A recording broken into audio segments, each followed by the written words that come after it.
N'état de plus ardent,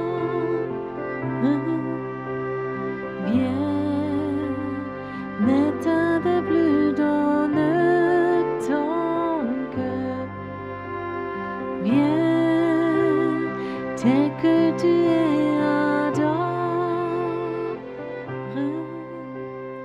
viens.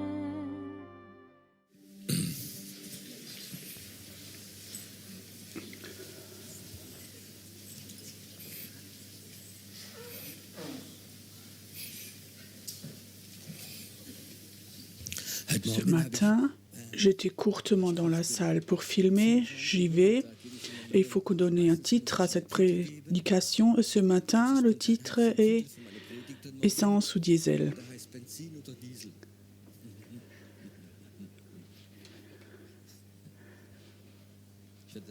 Je vais te raconter pourquoi. Il y a 2-3 semaines, le matin, dimanche matin, je suis allé quelque part, j'ai allumé la radio et il y avait une prédication. Je ne sais pas si c'était protestant ou catholique. Le pasteur prêchait et il faut que je dise, ça m'a impressionné intellectuellement. Avec quelle qualité il prêchait. Comme chaque mot était comme d'un professeur de l'université, était juste, avec beaucoup de textes bibliques. Et je pensais, waouh, j'arriverai jamais à faire cela. J'étais vraiment impressionnée de la qualité de son exposé, de sa prêche. Mais il manquait la force. Et je pensais, Seigneur, qu'est-ce qui se passe? Tout est juste bibliquement. Les exemples du temps et tout le reste. Et je crois que ce savoir religieux des gens qui parlaient, je suis sûre que beaucoup de personnes sont là, ont écouté et disaient c'est une belle prédication. Mais c'était au niveau de l'intelligence et de l'âme et peut-être aussi de la chair. Tu sais, c'est comme un avion et il ne monte pas au-dessus de 1000 mètres. Il y a comme une couche où on ne peut pas traverser. Et comme ça, cette nuit, je pensais à ça de nouveau. C'était une tellement belle prédication humaniste. Et Dieu me donnait un exemple. C'est peut-être bête, mais il y a plusieurs semaines, j'étais en Suisse. J'ai fait le plein parce qu'il fallait que je fasse culte ici, à Heidelberg. Donc, j'ai pris de l'essence et j'allume le moteur. Et tout d'un coup, je roule 2 mètres. Ça fait clac, clac, clac. Et je sens le moteur s'arrête. Et au lieu de mettre du diesel dedans, j'ai mis de l'essence. Vous ne pouvez pas vous imaginer comment je racontais ça à ma femme et ce qu'elle disait. Je ne vais pas vous le raconter. Et celui qui connaît mon épouse, quand elle dit quelque chose, elle monte toujours son doigt comme ça. Au début, j'avais peur, mais maintenant, j'ai été délivrée de ça.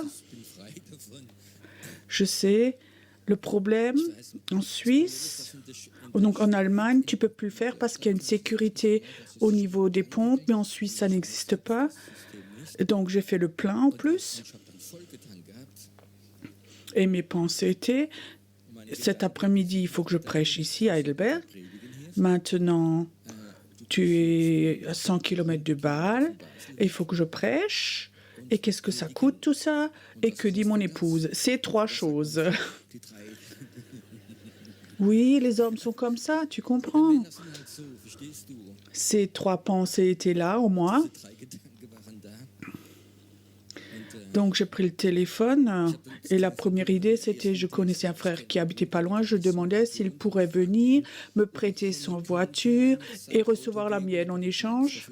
Oui, bon, j'avais fait le plein, hein, je veux dire, je l'avais dit. On ne peut pas être plus égoïste, hein, j'avais fait le plein. Et à la station essence, donc on a laissé la voiture là-bas, il m'a ramené sa voiture, il a ramené son épouse avec sa voiture et pour nous rentrer. Et j'ai réussi à rentrer ici à Heidelberg pour prêcher. Presque 2 ans Pendant que j'étais en route avec mon épouse, je voyais une station étanche. De quoi est-ce qu'elle parlait, mon épouse?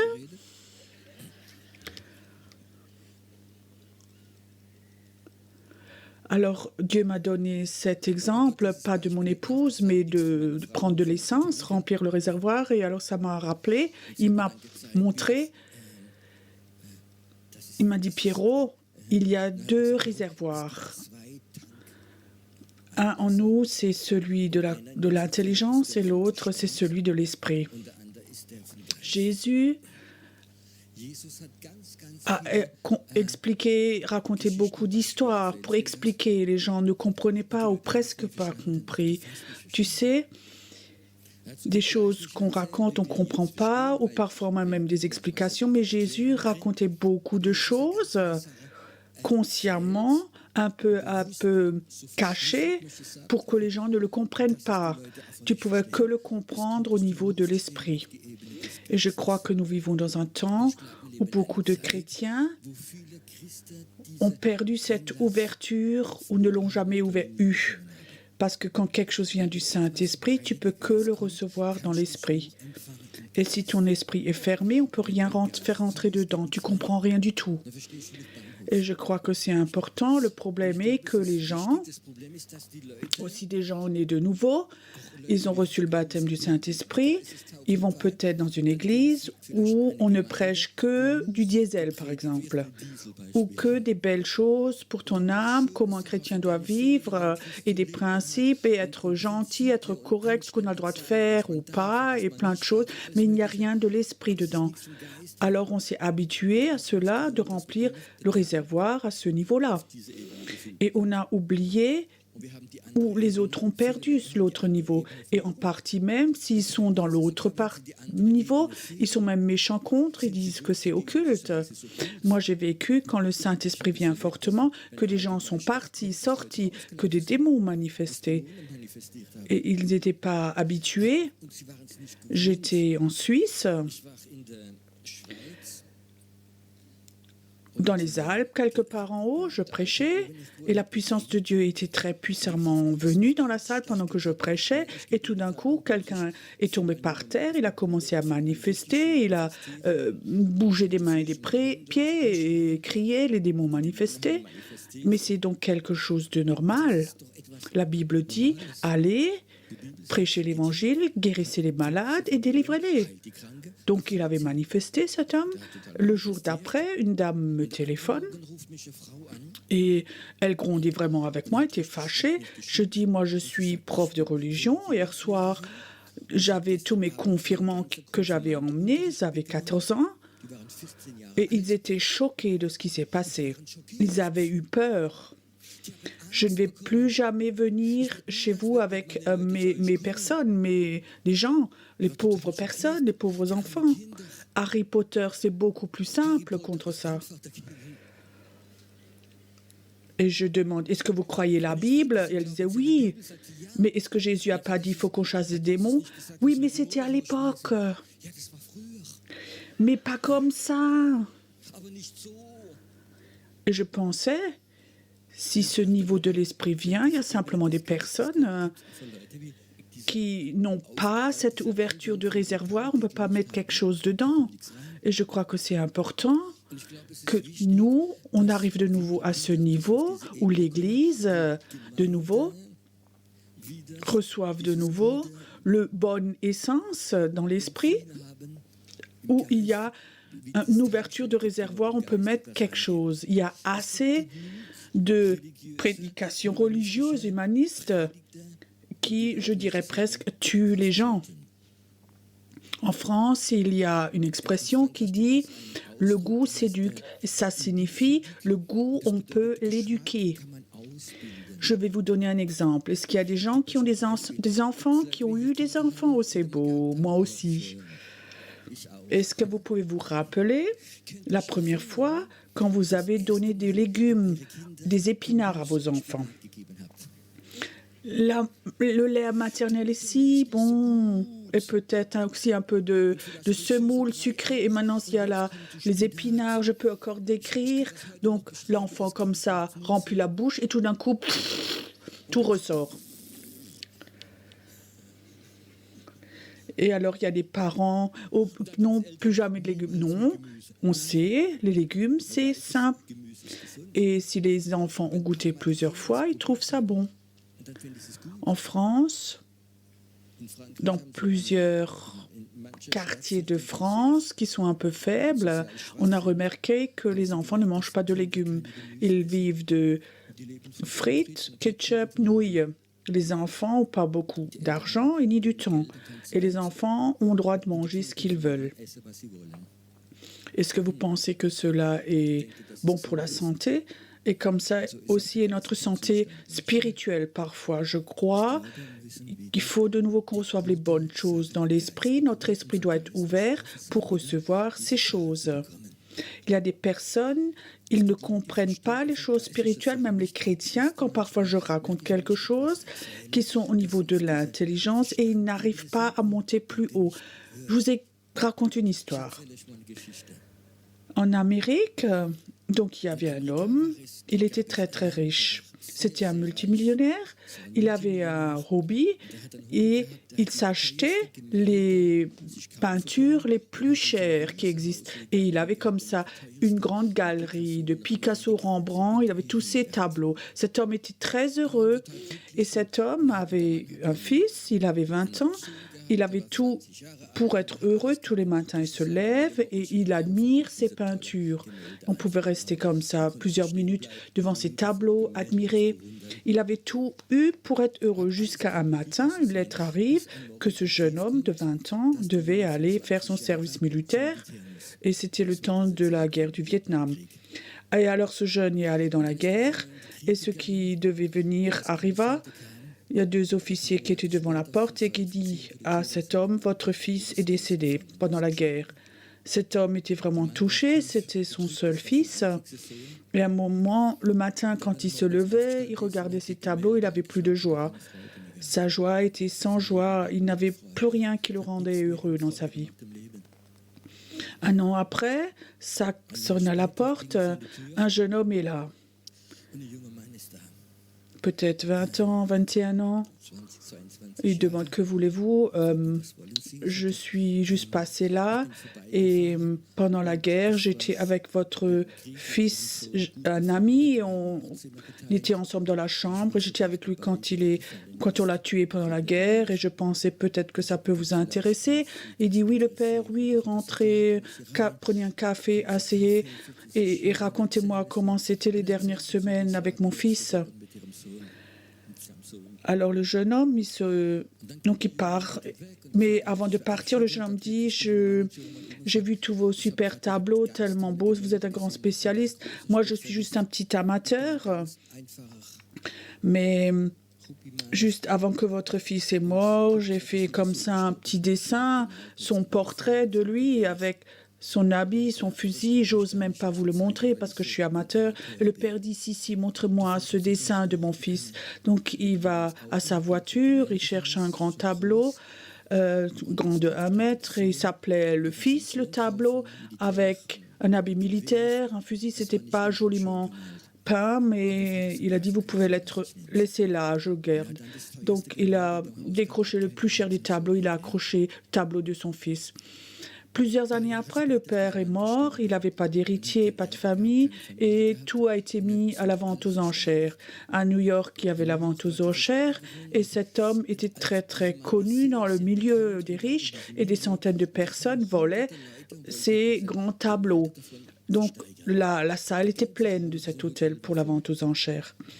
Alors, la vente commence, et le premier tableau qui est là, c'est le fils.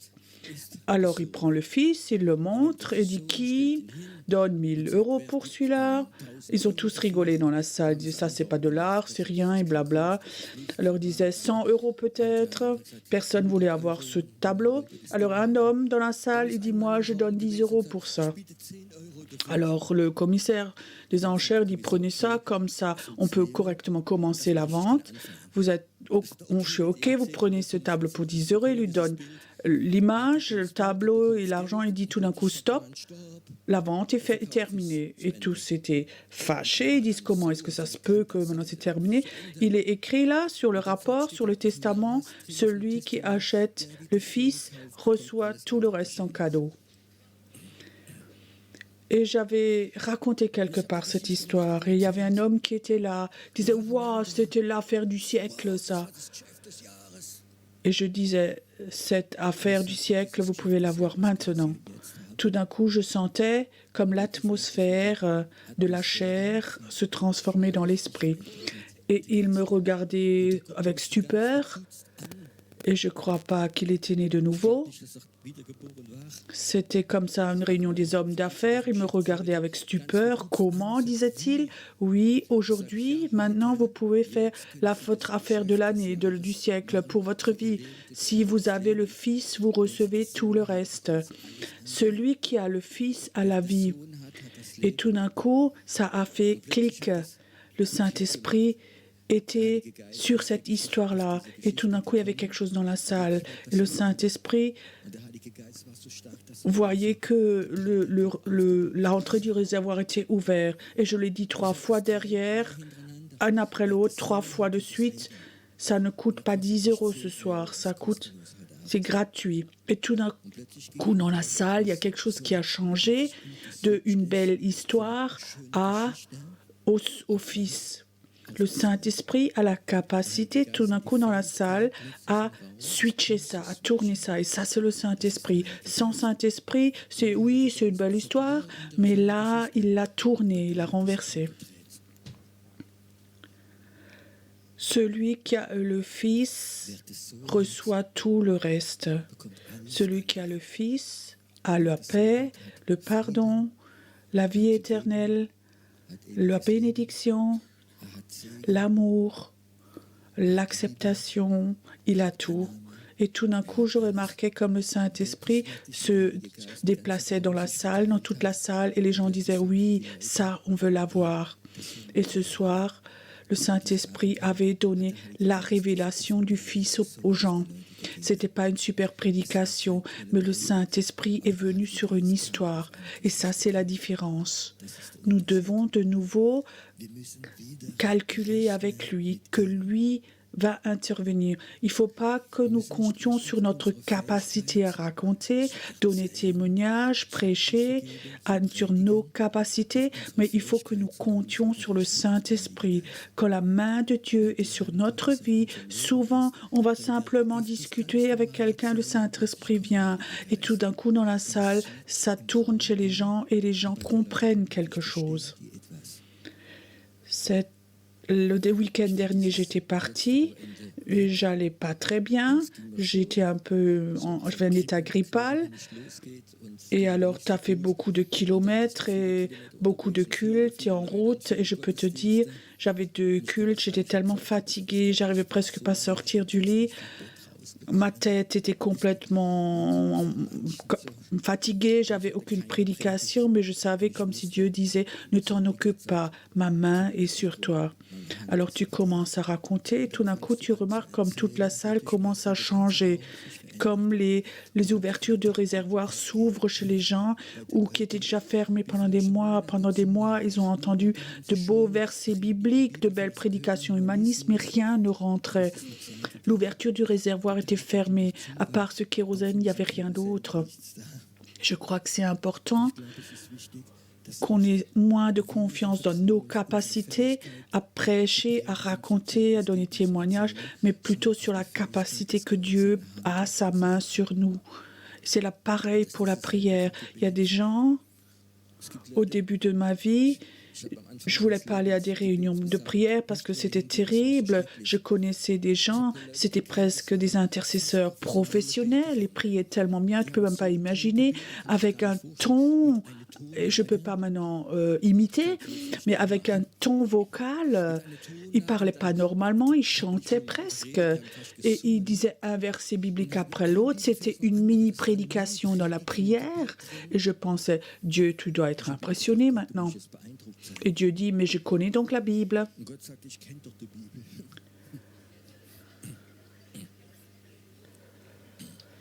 J'étais nouveau converti, je ne comprenais pas pourquoi il priait tellement joliment, mais je ne sens pas la présence de Dieu.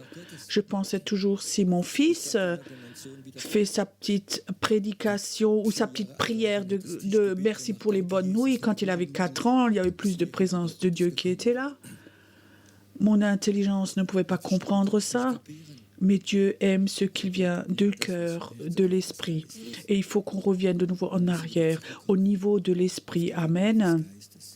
Je crois que c'est une des choses les plus importantes. Je reviens maintenant à la Sainte Seine. Jésus dit une phrase. Et elle était tellement forte que presque tout le monde est parti. Vous connaissez peut-être cette phrase, « Celui qui ne mange pas de mon corps et ne boit pas de mon sang, il n'a pas partie à moi. » Et les gens étaient de nouveau dans l'intelligence. Jésus, nous ne sommes donc pas des cannibales. Nous, on ne peut donc pas te manger. On ne peut donc pas être des vampires et te sucer ton sang. Oui, c'était leur intelligence, leur tête. Et Jésus dit, mon sang est une bonne boisson et mon corps est une vraie nourriture. Ils n'ont pas compris et ils sont partis. Même ces apôtres les plus proches, ils voulaient partir et disent non, c'est la parole de vie. Ils l'ont presque compris. Et je vais vous dire, la Sainte Seine est une boisson, un repas pour ton esprit. Mais si notre esprit, l'entrée du réservoir est fermée, alors ça ne rentre pas. Alors on fait une Sainte Seine religieuse. Vous connaissez ces Saintes Seines bibliques? Tous les dimanches, les anciens viennent devant, ils ont les 3-4 versets bibliques, ils viennent devant, ils les lisent. Et il y a eu un silence dans l'église, une sainteté, un silence, oh, il a bien parlé. Alors on va devant, on fait ce rituel. Ça, c'est une Sainte Seine, je dirais, pour l'âme, c'est joli, mais est-ce qu'on a atteint le niveau de l'esprit? Est-ce que tu as l'impression que quand tu prends la Sainte Seine, que ton esprit est fortifié? Tu comprends? Aussi, dans la Bible, il est écrit quand Paul, même à la maison, quand il avait mangé, qu'il venait ici, vous venez ici pour manger, c'est ses péchés. Donc il venait, mangeait plein. J'ai aussi vécu il y a quelques années, il y a quelqu'un qui est venu, lui, il a mangé, bu 2 verres, c'était un alcoolique.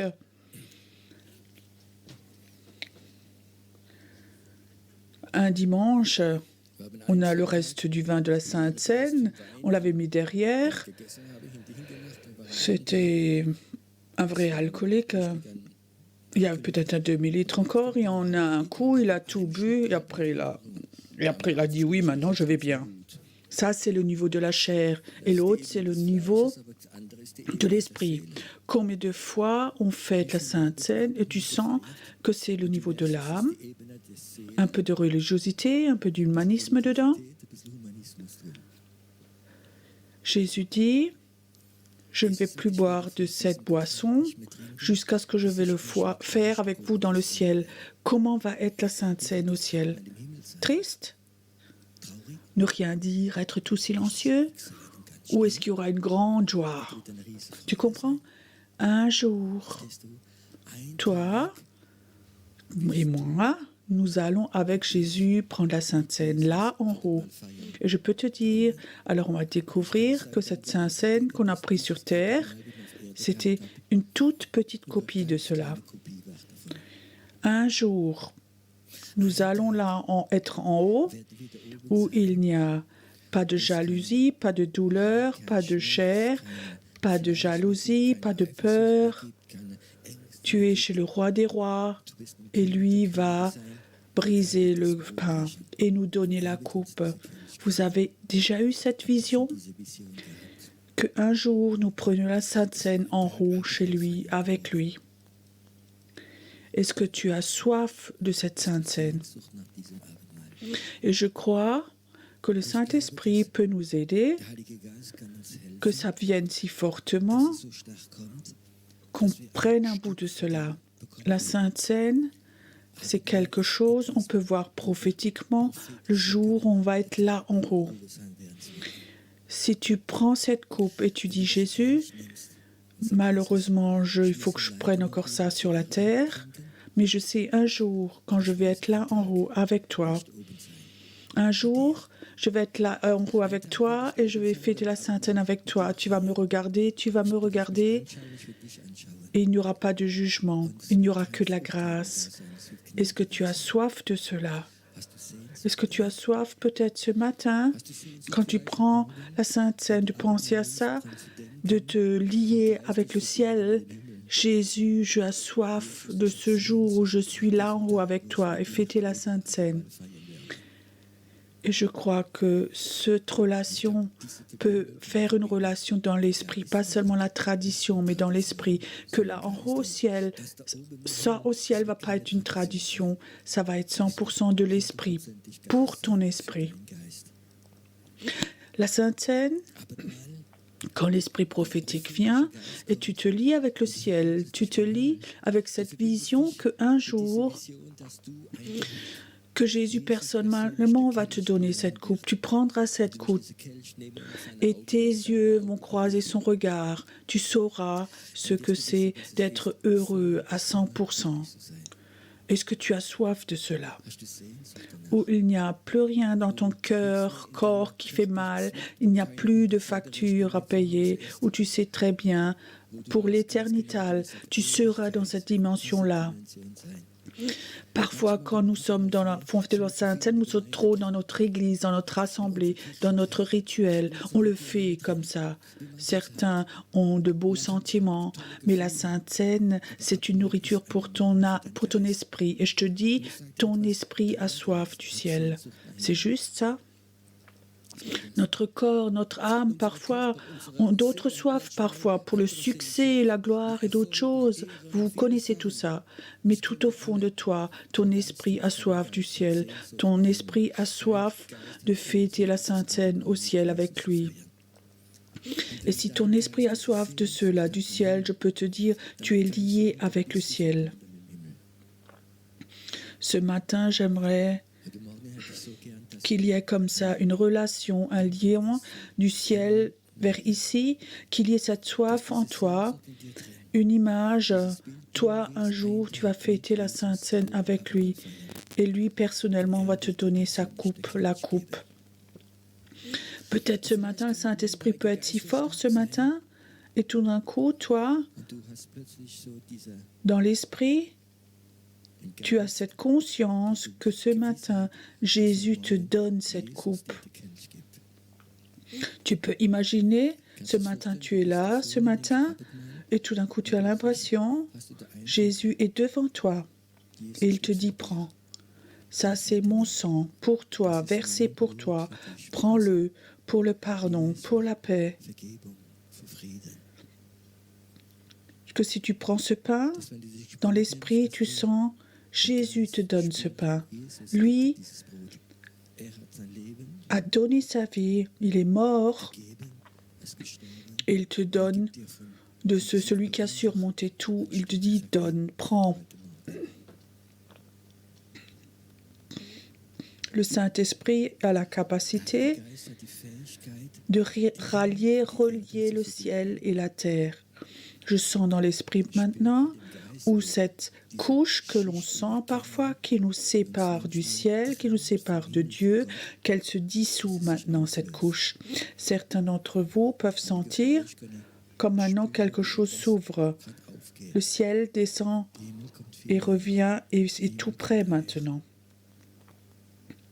Je crois que quand je prie, que chez toi aussi, à la maison, ça arrive, que toi qui es chez toi, peu importe quand tu écoutes, que tu peux prendre un bout de pain et un peu de vin et dire, Seigneur, j'aimerais maintenant que ce mur de séparation entre ciel et terre se dissolve un moment et que tout d'un coup, dans ton appartement, là où tu es, les anges viennent.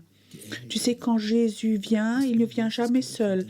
À chaque fois que j'ai vu Jésus, il y avait des anges qui sont venus avec lui. Quand nous avons commencé à Sandhausen, notre église, pendant 3-4 fois pendant la louange, j'avais la vision comme 2 grands anges étaient venus. Et il y avait 4 qui suivaient après, et après le roi veut rentrer. Et derrière, il y avait aussi 4-5 anges. Et ça, c'était plusieurs semaines où ça arrivait. J'étais là dans la salle et je regardais. Et la 3e, 4e fois, quand je voyais les anges, je savais, maintenant le roi vient et il est là. Et ce matin, ce roi doit être là. Ce matin, je crois que si cette relation avec le ciel vient ici maintenant, que cette présence, et tu vas avoir une rencontre avec Jésus, alors des anges vont être là. Beaucoup d'anges vont être là, et ils font que l'atmosphère n'est pas une atmosphère de l'intelligence de l'âme, mais que c'est une atmosphère de l'esprit. Le Saint-Esprit a la capacité d'ouvrir le couvercle du réservoir du Saint-Esprit. Il y a beaucoup de chrétiens, ces chrétiens gentils, ils se donnent, ils lisent la Bible et ils font plein de choses, mais leur couvercle de réservoir est fermé parce qu'ils ont eu la mauvaise nourriture que pour l'âme.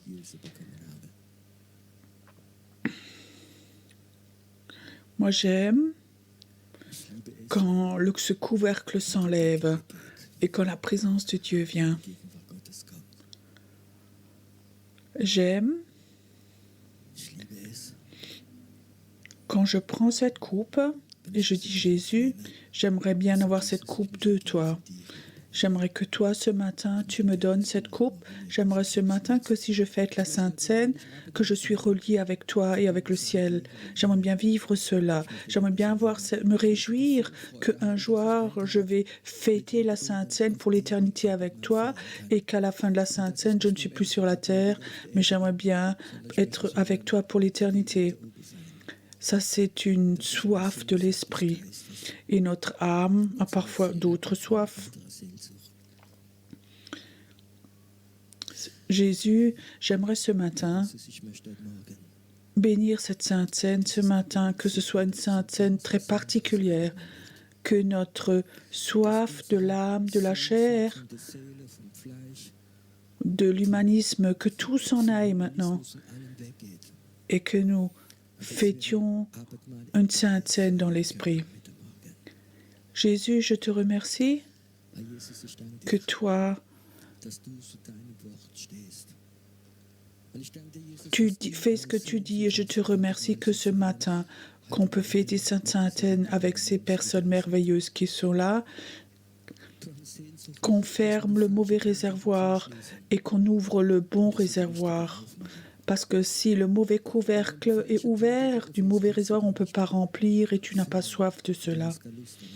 Tu as soif d'être en communion dans l'esprit avec nous. Dans l'esprit avec nous.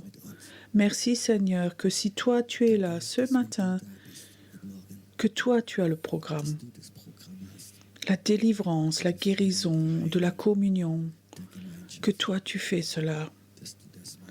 Jésus, je te remercie que c'est un moment très particulier où toi, avec toute ta gloire, que des anges sont là ce matin et que nous apprenions dans l'esprit à boire et à manger de toi. Je te remercie pour cela, que tu es là ce matin.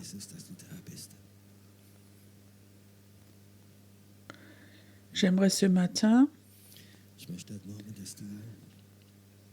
que tu ne tournes pas maintenant de nouveau dans la chair, mais j'aimerais ce matin que tu sois en communion avec Jésus. Pas parce que quelqu'un court devant maintenant, que tous courent devant maintenant, mais attends que dans l'esprit Jésus t'appelle d'être en communion avec lui. Alors prends-toi le temps, viens devant et attends que si tu prends cette coupe, que lui met sa main à la coupe, que lui touche ton pain, que peut-être tu vis la Sainte Seine dans l'esprit comme tu ne l'as jamais vécu, que la présence de Dieu est là.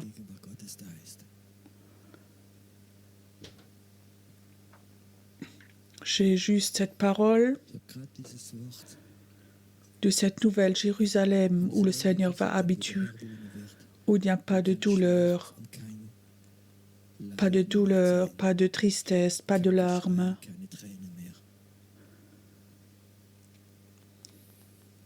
Nous voulons dans l'esprit fêter cette Sainte-Seine, dans l'esprit par Heidelberg, mais dans cette nouvelle Jérusalem. Est-ce que tu crois que Dieu peut toucher ton esprit et l'emmener dans cette nouvelle Jérusalem? Est-ce que tu crois que le Saint-Esprit a la capacité de mettre ton esprit dans la nouvelle Jérusalem et à un moment tu es là-bas où il n'y a pas de douleur, pas de peine, pas de cris, pas de mort, pas de nuit, mais Dieu va habiter lui-même là-bas.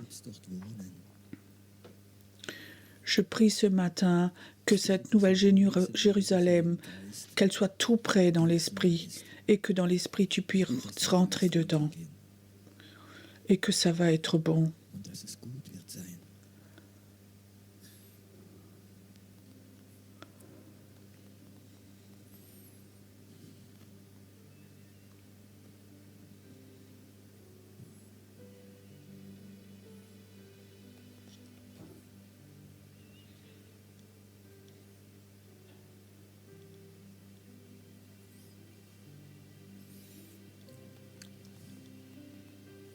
Merci Seigneur, que toi tu es là ce matin et que toi, que tu veux donner cette coupe à certaines personnes et qu'ils aient une rencontre avec toi tout seul, personnellement. Tu es un Dieu merveilleux, un merveilleux Seigneur et on t'aime. On va avoir encore un temps d'une douce louange. Et si tu as l'impression que le Seigneur t'appelle et dit viens à moi, alors viens simplement devant et dis Seigneur, je sens ton appel. Je sens ton appel. Alors essaie de rester dans cette atmosphère aussi longtemps que possible.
Schöpfung ruft dir zu, so herrlich bist nur du.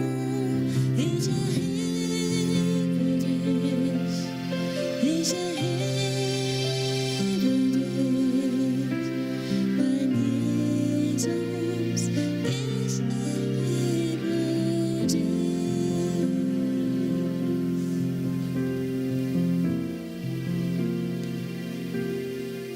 Oh, die Herrlichkeit deiner Gegenwart, sie erfüllt uns Milde, mit Flut. Unser Lohn ist der Thron, wo seine Herrlichkeit wohnt. Deinem Herzen bin ich so nah. Deine Gegenwart, sie ist Herrlichkeit wohnt.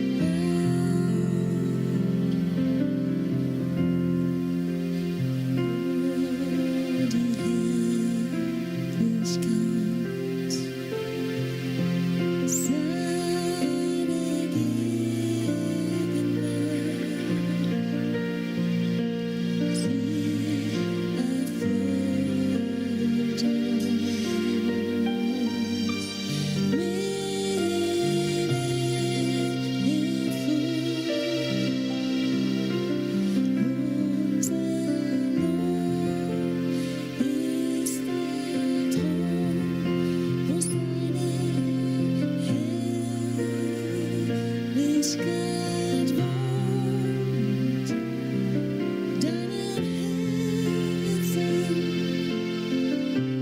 sind wir so nah.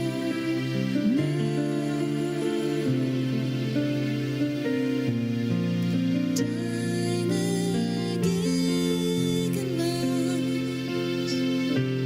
sie ist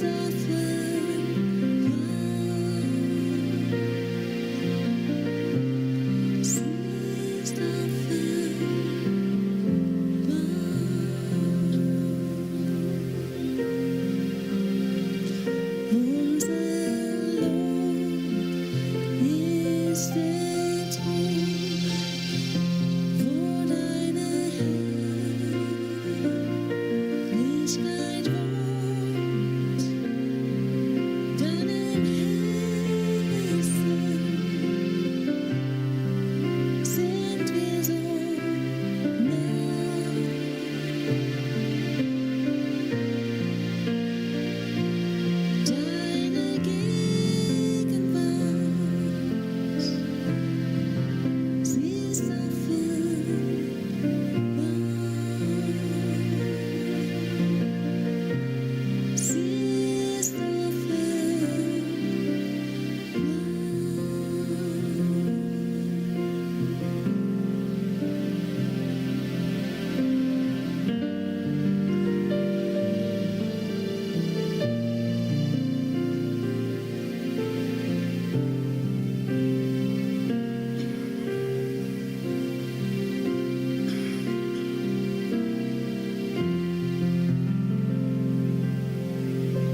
auf dich, seine Braut. Und der König, er kommt auf einem weißen Pferd. Und seine Engel, seine Herrscher folgen ihm. Er kommt nach Deutschland, er kommt in die Nationen, alle Macht, alle Reichtum, alle Ehre, alle Herrschaft sei dem König.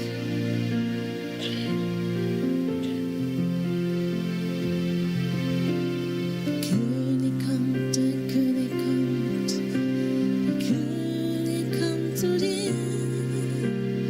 Rauf, meine Braut, auf, meine Braut. Ich stehe vor der Tür.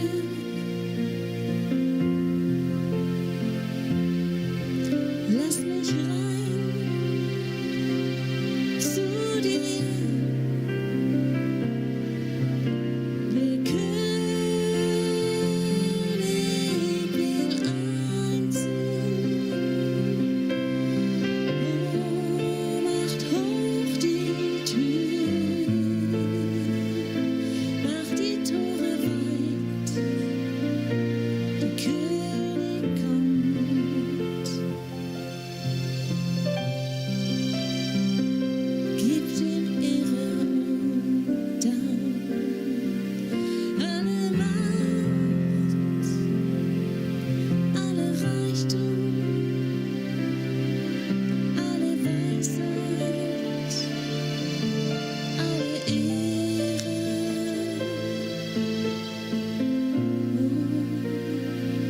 Sei dir dem König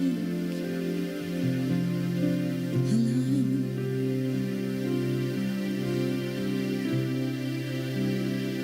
In dem Lamm auf dem Thron sei das Lob in Ewigkeit, sei die Ehre und die Stärke, sei die Macht und Majestät. Wir beten an, Lamm auf dem Thron, lebendiges Wort. Wir erheben und anbeten dich,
ist hier bei dir.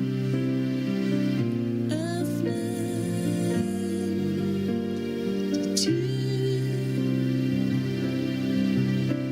macht hoch die Tür, die Tor macht weit seine Herrlichkeit ist hier.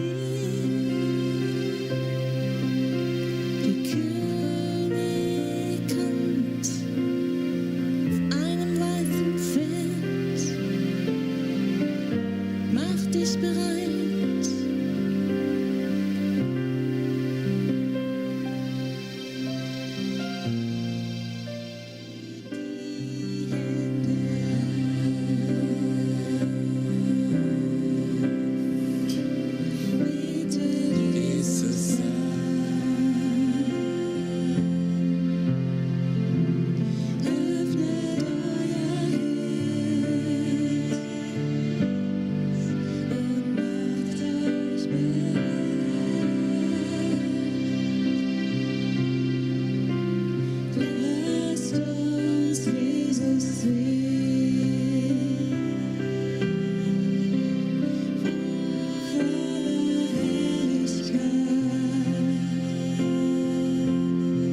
nation